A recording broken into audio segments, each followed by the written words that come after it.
I'm Makila Davis. I'm the president of Courageous Business Culture, and we help businesses get high performance and productivity so that they can increase their profits. So we have ways to help them streamline their hiring process or their attraction process so they're attracting the right candidate, and their hiring process in a way that they are hiring the right person for the right job, and then how to manage for high motivation. And in today's world, organizations and indeed society, leadership is a huge issue. So today our guest is someone who knows a lot about leadership. Ever since I read his book, How to Soar with the Eagles in 1995, I have been a big fan of the remarkable Dr. Peter Legge. He influenced my budding career as an entrepreneur. So thank you, Peter. I am where I am today, partially because of your influence. Dr. Legge is a living legend as one of Canada's true entrepreneurial success stories. He's the chairman and CEO of Canada Wide Media Limited, the largest independent-owned magazine publishing company in Western Canada. He lives his life's dream as an internationally renowned keynote speaker and best-selling author of over 20 books, and his latest, titled Under the Influence, released just last Friday. So congratulations on that.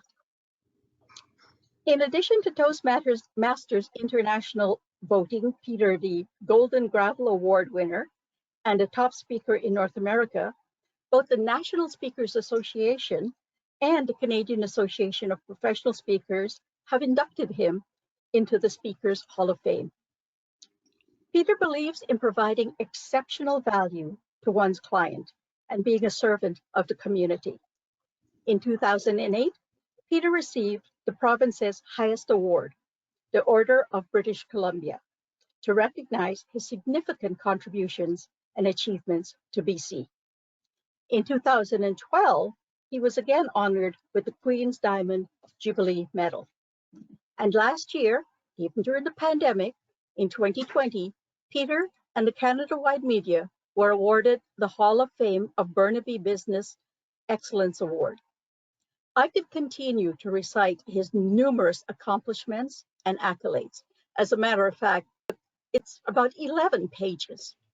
But if we did that, we would not have enough time to listen to the man himself.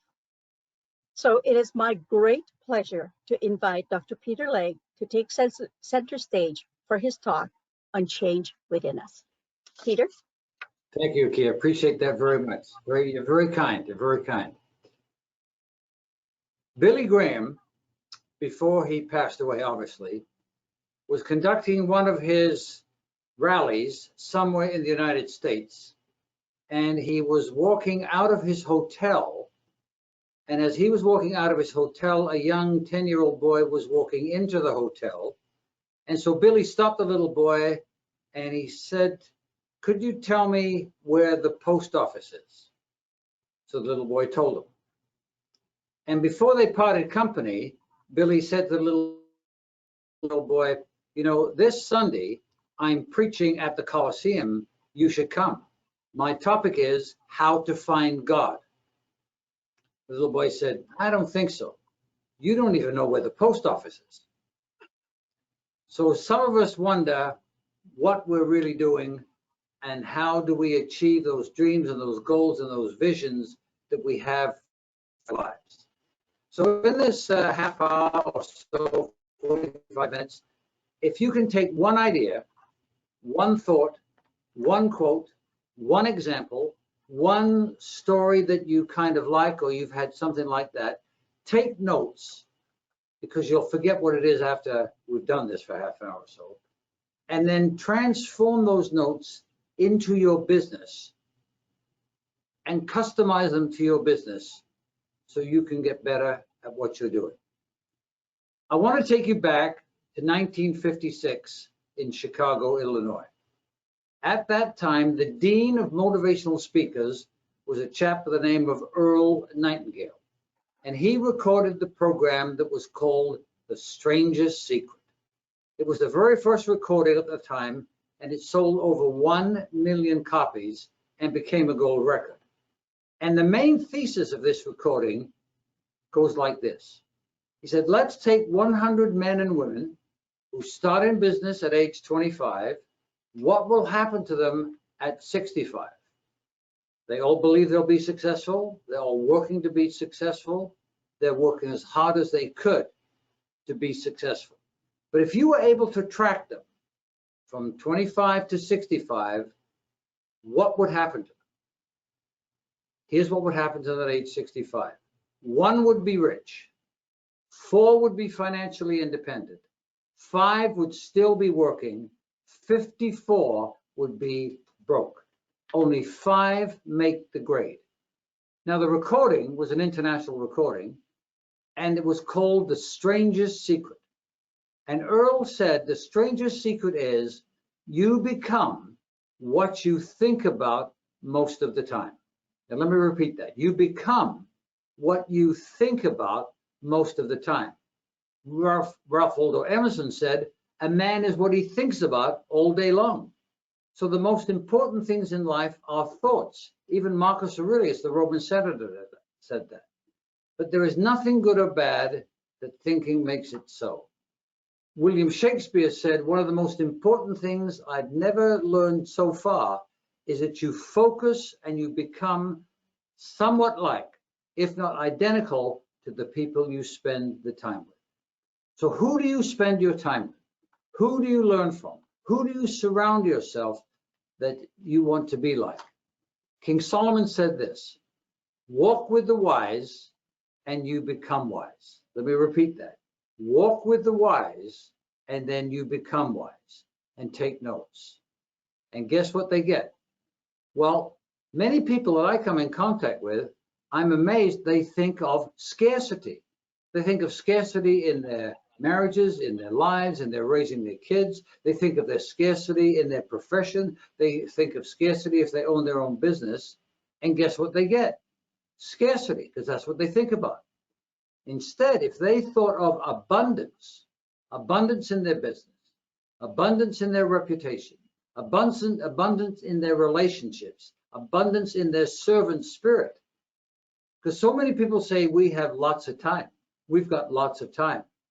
Well, unfortunately, we don't have lots of time. It's very finite. Billy Graham also said that the biggest surprise for him was the brevity of life. The brevity of life.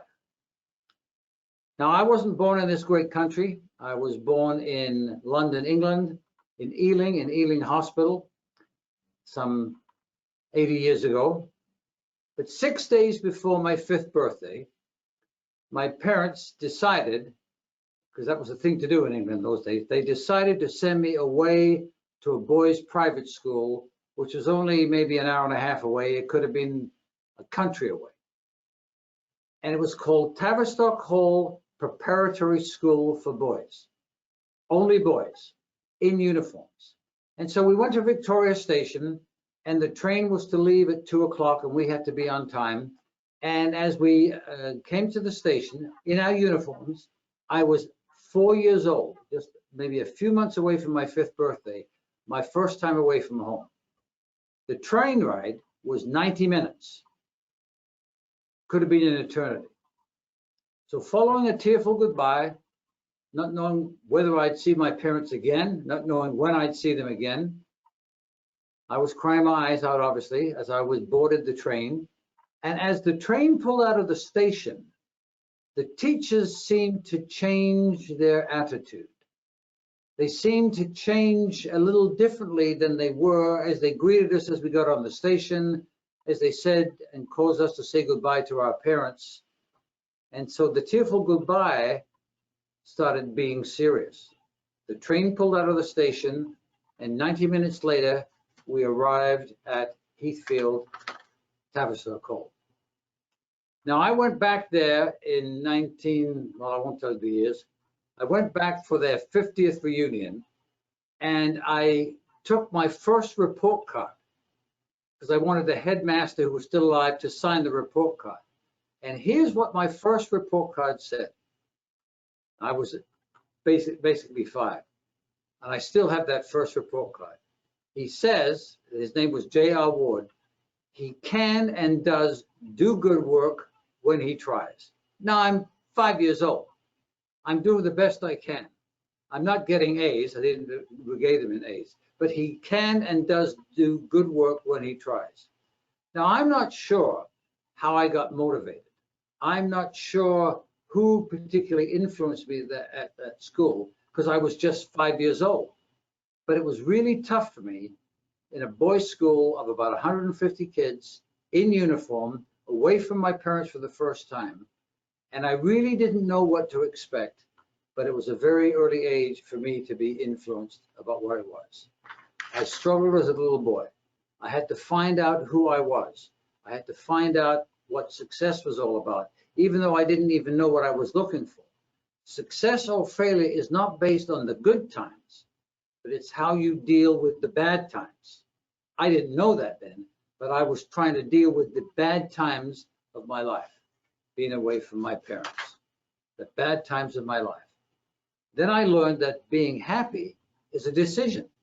Being happy is a decision we make every day. When we wake up, kiss our wife or our husband or our children goodbye, and head off to work and head off to see our people, head off to communicate with our people. It's a choice that we make. It's a choice that we make. When I got to the school, I learned that when I was 10 years old, they have a sports day. There's a race that they have in the for 10-year-olds, which was the half mile for 10-year-olds, which then was 4 times around the track.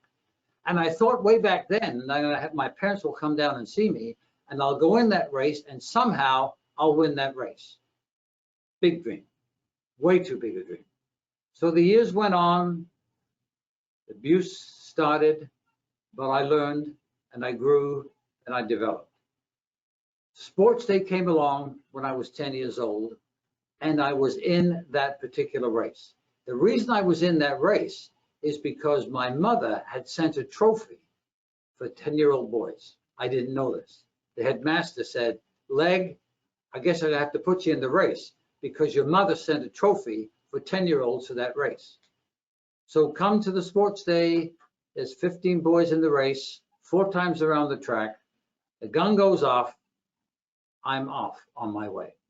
Now, my parents and my grandmother and close friends came down to see sports day. At the end of the first lap, where was I? I was last, where I should be. But I looked out of the corner of my eye, and I could see my mother and my father and my grandmother cheering their son and grandson on, and I thought, I better put my butt in gear, or whatever the equivalent was way back then. At the second lap, I was now in 9th position. I saw it out of the corner of my eye, and they were yelling and screaming, encouraging their son on. And at the next lap, I was in 3rd position. And I thought to myself, you know what? I could win this race because no one's going to win my mother's trophy except me.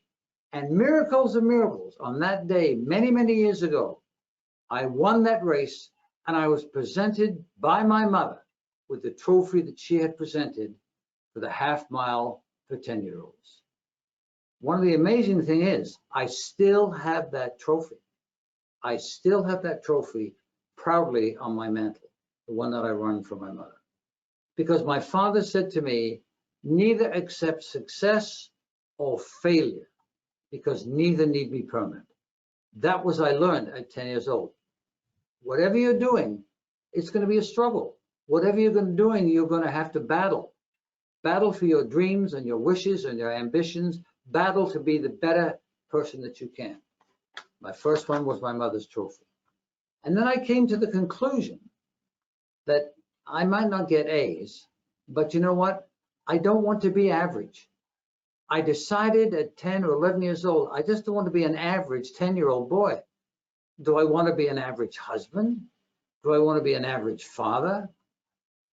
Sooner or later, I'm going to be a grandfather. Do I want to be an average grandfather? Do I want to be an average business leader? Do I want to be an average community leader? Do I want to be an average speaker? Do I want to be an average Christian? Do I want to be an average boss? And you can come quickly to the conclusion that no, I don't want to be average. I wasn't born to be average. God put something in me to be better than I thought I could be. And that was my dream. You need to strive for excellence in everything you do. Now, this is all things that I'm learning before we even came to Canada, because we are the product, you and I are the product of our decisions and our values. We make those choices, what our decisions are and what our values are, and we make those choices if we want to be who we want to be. My father, Bernie Legge, who I loved dearly, I was an only son, and I had the best parents a son could ever have. He said to me when I was very young, he said, son, neither accept success or failure. Neither need be permanent. Let me repeat that. Never accept success or failure. Neither need be permanent. Because at some point we're going to fall down. We need to pick ourselves up. So when you approach your business, when you approach life, when you approach your parenthood, when you approach whatever you're doing in the community, if you say, I'm going to be successful at this, but I got to work at it every day. Every single day, you've got to come excited and be ready for business. If there's one common denominator, we are looking for success. But to know what success is all about, you need to know it's all uphill. It's not easy. It's not easy being good at what you're doing. It's all uphill. What you've got to do is just don't develop downhill habits. Don't develop downhill habits. So it's clear to me when I was young that life is short. In fact, it's very short. In fact, we'll be lucky if we live until our mid-90s. Well, for me, that's less than 15 years away. We need to maximize every single day, whatever our business is, to bring value to others. And life is a challenge. Every single day, life is a challenge. Not everyone appreciates that stance, but over the long haul, it will work for us. If we know that today is going to be a challenge, how do I conduct myself and the people I come around with so they're engaged in what I'm doing? Many people who hear me speak say, oh, I'd like to speak like you. I'd like to travel the world and speak. Over 90% of the people, just perhaps like people watching today, are absolutely petrified of what I'm doing right now. They say they couldn't do it. Well, there was a time when I couldn't do it. There was a time when I had no idea how to be a speaker. I interviewed Jimmy Patterson a few years ago. And Jimmy Patterson, as you know, he's a billionaire, owns probably a couple of hundred supermarkets. And the audience, we were about 1,200 people in the audience at the Hotel Vancouver. And he was telling the story of a supermarket that he owned on Vancouver Island that he was visiting. And as he walked into the supermarket, he noticed how shiny and beautiful the floors were of the store. And he said to the manager, who's responsible for this? And the manager told him, well, it's the janitor. So Jimmy said, I'd like to meet the janitor. So they brought the janitor out. I don't think the janitor had any idea who he was talking to, Jimmy Patterson. And Jimmy said to the janitor, this is the most perfect floor I've ever seen. It's shiny, but it's not slippery. It's absolutely elegant. How do you do it? He said, well, I don't listen to head office. I decide what I'm going to do myself. I don't listen to head office. Jimmy got up, took the microphone out of my hand, and approached the audience. And he said, every single one of you, 1,300 people in this room, can do something different than anyone else. Just like this man in my store, shining the floors. You can do something different than anyone else. Find out what it is and be the best at it. Find out what it is and be the best at it. Do a self-analysis of who you are. Before you decide what career path you're going to be in, decide who you're going to be. Find out what you can do and be the best at it. John Maxwell, who's probably the current guru of leadership in North America, perhaps the world, and he said, live and learn these 7 values if you really want to be good. Value number 1, hard work. It's hard work to be good. You have to work at it every day. And it's also essential. I didn't say it was easy, but it's essential. Number 2, Be absolutely honest in everything you do. Every commitment you make, you do everything possible to fulfill that commitment. And always tell the truth. Never lie, cheat, or steal, ever, for any reason. And be known as that. Jimmy and my good friend Joe Siegel are people of their word. When they say something, when they commit to something, people know it's going to be done. Number 3, develop your integrity and your character. Develop your integrity and your character. People can count on you when you say you're going to do something. They're not challenging it. Number 4, your education. Once you graduate from high school, or go to university or college or whatever it is, always look at courses that you can take. Read books, which we'll talk about a little later. Read magazines about your industry, and educate yourself to be the best you can be. And number 5, value. Add value for your clients and your staff. Add value. Do you know your clients by name? Do you uplift them? Do you take a moment to say good morning to them? Do you inspire them? Do they look at your behavior and do they respond positively? If he can do that, I can do that. Number 6, sing, cry, and dream. And what do you sing about? What do you cry about? And what do you dream about? Write those down. Number 7, intentional living. Live your life intentionally. Live every single day with purpose, with passion, with feeling, with dedication, with commitment. And all of a sudden, you'll be doing it naturally every day. Every day. You've got to sacrifice. I had the opportunity to interview David Foster when he was speaking in Victoria. And he told this story of a young girl who said, I wish I could hear you speak. I wish my sister could hear you speak. She was sitting in the front row. And he said to her, well, where does your sister live? She said, my sister lives in Toronto. He says, okay, how long have you known I was going to be here at the Empress Hotel in Victoria? And she said, oh, about 6 weeks. He said, well, here's what you should have done.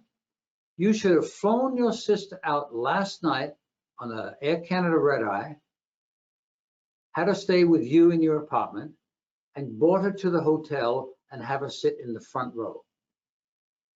You've got to learn to sacrifice. Then she could ask me those questions herself about how do I play the piano? How do I write the music? What do I do? You've got to sacrifice every single day. You've got to be hungry. You've got to be humble. You've got to be smart, and you've got to create value. Now, in my profession as a business leader in the media business and a speaker for a number of years, lots of travel, I've met some very interesting people. And one of the people that has impressed me the most is an association I'm involved in the United States called Speakers Roundtable. And there's a gentleman by the name of Dr. Nito Cobain, who is the president of High Point University in North Carolina. And we spent a lot of time together over the years. I go down there or we meet at the meetings. And he said, write these questions down, Peter, about your business. So I hope you got a pen, I got a paper, or got a pencil or something. Write these. Name 3 irritants of doing business with your company. You've got them. I've got them. Name 3 irritants of doing business with your company. And if possible, one by one, destroy them and get rid of them. 2, name 3 wows about your business. Name 3 things about your business that people on the outside are saying, how do they do that? How do they do that? Number 3, answer all your emails by 4 o'clock. Make a commitment that you will answer all your emails by 4 o'clock today. Number 4, just before leaving the office, turn around, go back to your office, and just do one more thing. Just do one more thing. Number 5, perfection is never the goal. Excellence is. Number 7, ask yourself this question. If you're not making money in your business, change the way you do business. Bring your management together and say, we're just not making money this quarter. What are we doing wrong? What am I doing wrong as the owner? And change the way you're doing business. Number 8, If you can't change the people, change the people. If you can't change the people, change the people. Number 9, your focus is more important than people. You've got to focus on the qualities of what you intend your business to be. And number 10, you cannot teach values. You can only model values. You have to model those values for your staff and for your clients. And if you do that on a consistent basis, and I'm talking years and years, it's amazing how the community, the business community and your clients will seek you out and want to learn from you and want to do business with you. When we flew from Vancouver to Chicago down to High Point, North Carolina, between Chicago and High Point, North Carolina, the airplane lost our luggage. No big deal. People do that, right? And so I went to the student concierge at High Point University, and I gave him my tags. And this young boy, he couldn't have been more than 18 years old. I said, I've lost my luggage. Would you mind if you could help me? He said, you know, it might not be our fault you've lost your luggage, but it is our problem. Now think of that from a position. He said, it's not our fault that you lost your luggage, but it is our problem, and I will find your luggage for you. That's kind of the attitude you need. If you can associate with 1 or 2 people that can live with you and encourage you for a long period of time, that would be great. And for me, one of those people, the main person, is Joe Siegel. He's a billionaire. He served with Canada in World War II, and we have just been friends for like 50 or 60 years. And he taught me a lesson on maybe our first or second lunch at the Four Seasons Hotel. And I want you to write this down because it's maybe just a little complicated. Draw a straight line from one side of the sheet of paper to the other, as straight as you can. On the left-hand side of the line, you put the age you were when you were born. Well, we both got that right because that's 0. And then on the far right-hand side of the line, you put the age you think you will be when you meet your maker. I put 85. You could put 95. You could put, it makes no difference what the number is. That is your runway of life. So if you put 0 to 85, say, that's 4,420 weeks. 4,420 weeks. Doesn't sound nearly as long as 85 years. When you look at that runway of life, you've only got so much time to accomplish the great miracles that you can accomplish. God puts you on the runway, God takes you off the runway. What you do on the runway is up to you. What you do on the runway of life, on your runway of life, is totally up to you. Beginning today, what you do today, what books you read today, who influences you today, and who you influence is totally up to you. About 46 years ago, I was working at a radio station in Langley, CJJC. I was a sales manager, and I thought I was doing a pretty good job. And a memo went out about 2 o'clock in the afternoon, and we remember these memos. And the memo simply said, Peter Legge no longer works for this radio station. He has been dismissed. That means I'd been fired. Now, in those days, there wasn't the cell phones that we have today, and I couldn't really call my wife from the car. And so the station was in Langley, and we lived in Coquitlam. So I drove as slowly as I could from Langley to Coquitlam because I had to face my wife and tell her her husband had just been fired. I pulled into the driveway. It was about a 45-minute drive in those days. And I walked into the back of the house, and she said, hi, how you doing? I said, great. Good day today. I said, well, it was a bit different. She said, you want to talk about it? I tell you, let me get changed. Let's get a glass of wine, and I'll tell you about my day. So we sat down, and she said, there's something up. What is it? And so I gulped. And I was a bit scared of what her reaction would be. Was she going to kick me out? Was she going to tell me the marriage is over? And I said to her, I got fired today. Complete silence. Not a word. Nothing. And I'm thinking, what is she going to say? What is she going to say? And then she said some incredible words. She said, "That's good. That's good you got fired. You shouldn't be working for somebody else. You shouldn't be working for that guy in Langley. You're too creative. You're too hard a worker. You're too spontaneous, and you like to get things done for your client. You need to have your own business. You need to find your own business that you can do and work and build and be successful. So tomorrow, here's what I want you to do," she said. "Shower, shave, shine your shoes, and go out there and find a business that is you." Wow. Wow. Was that encouraging? Was that positive? Was that powerful? That was my wife, who knew there was no paycheck until I got a job.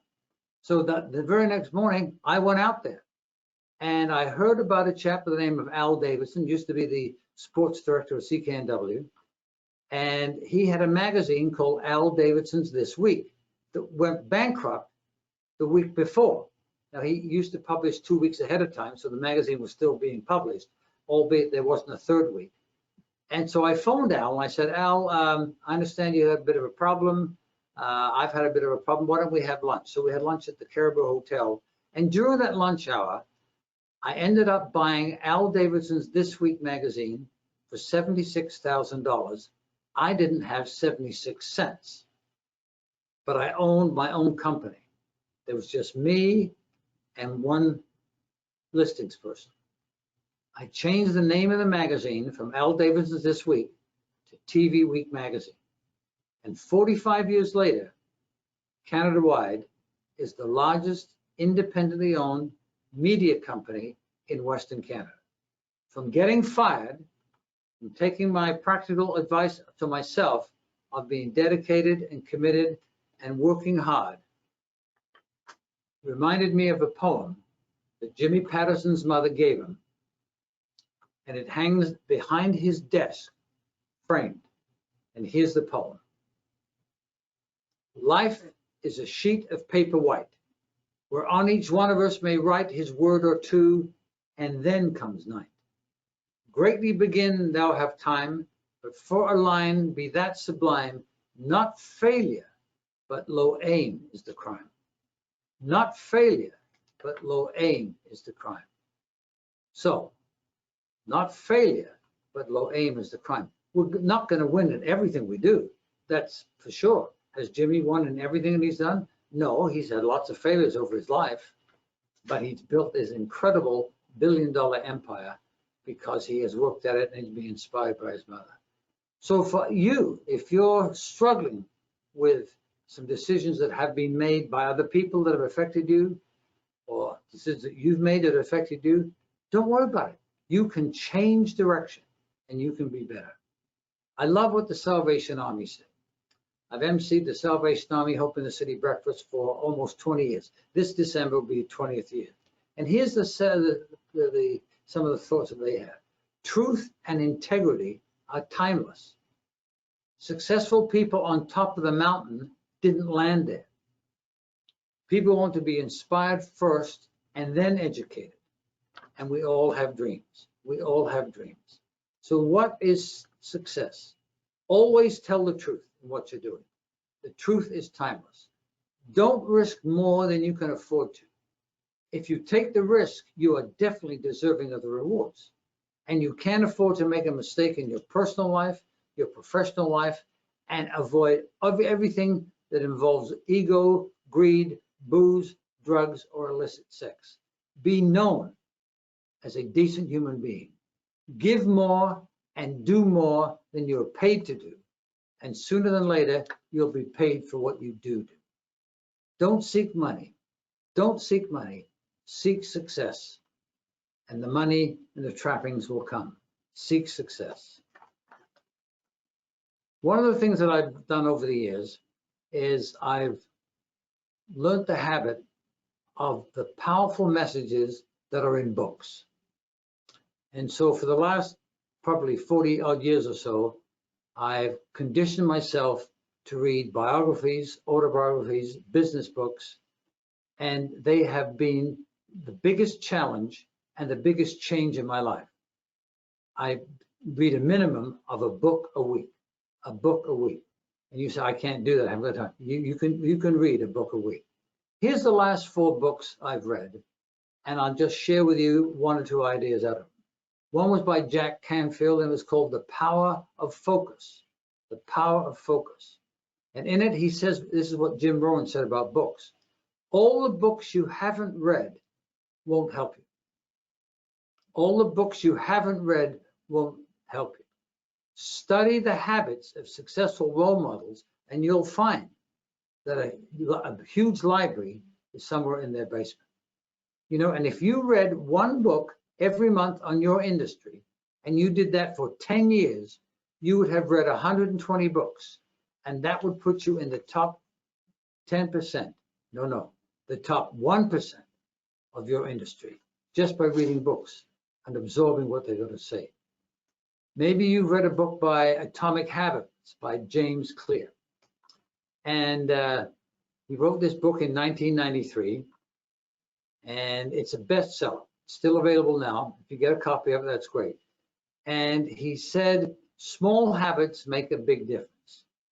And he talks about a chap who was working for a bank, and every day he would bring to the bank a box of paper clips, and there would be 100 paper clips in that box.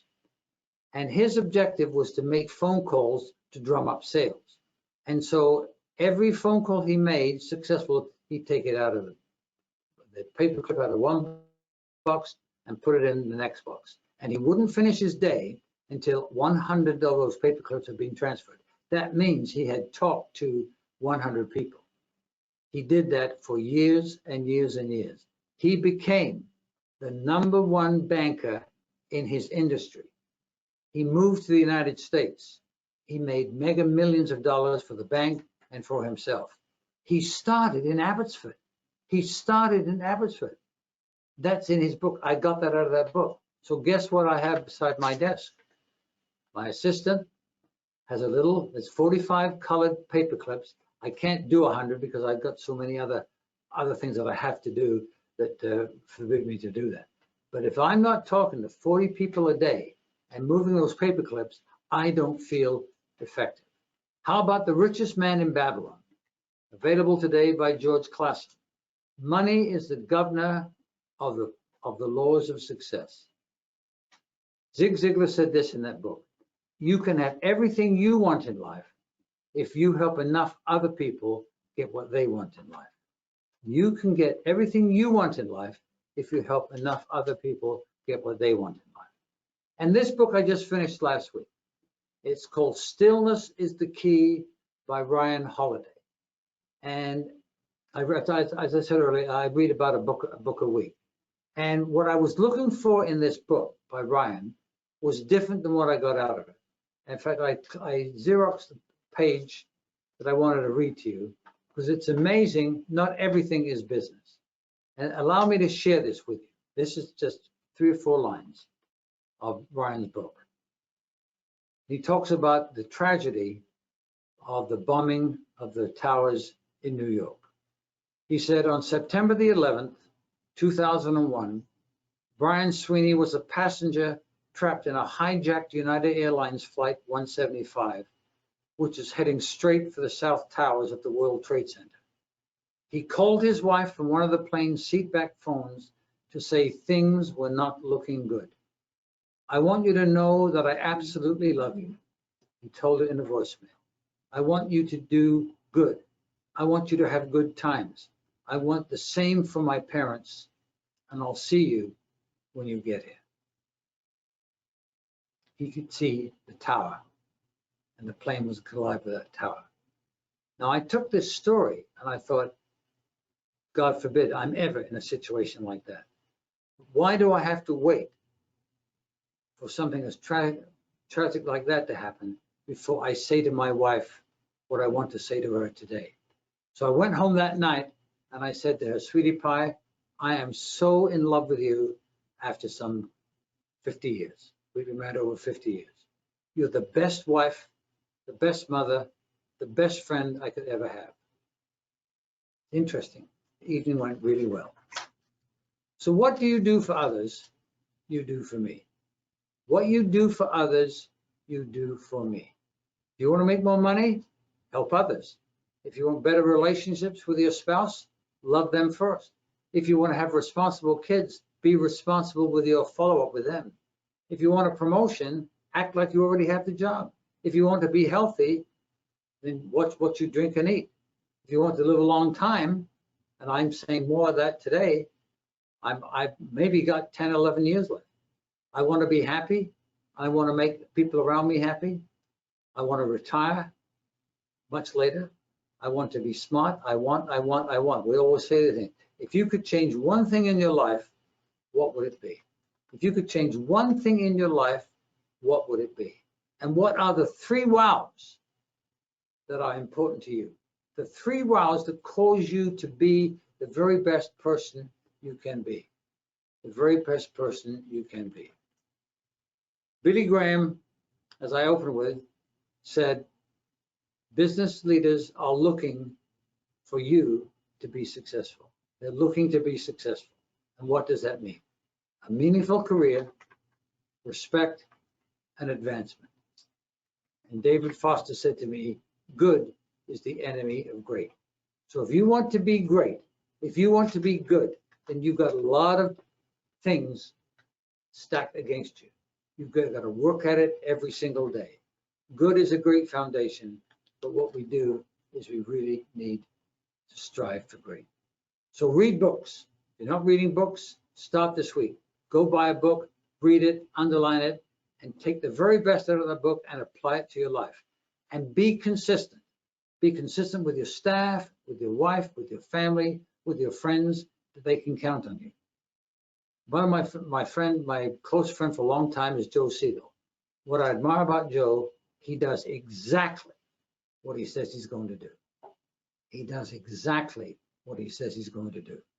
I would like that to be said about me, and I'm sure you would like that to be said about you. Now, these are just some of the ideas that I try and bring to the party here at Canada Wide Media with my friends, with my clients, and sometimes in my speeches.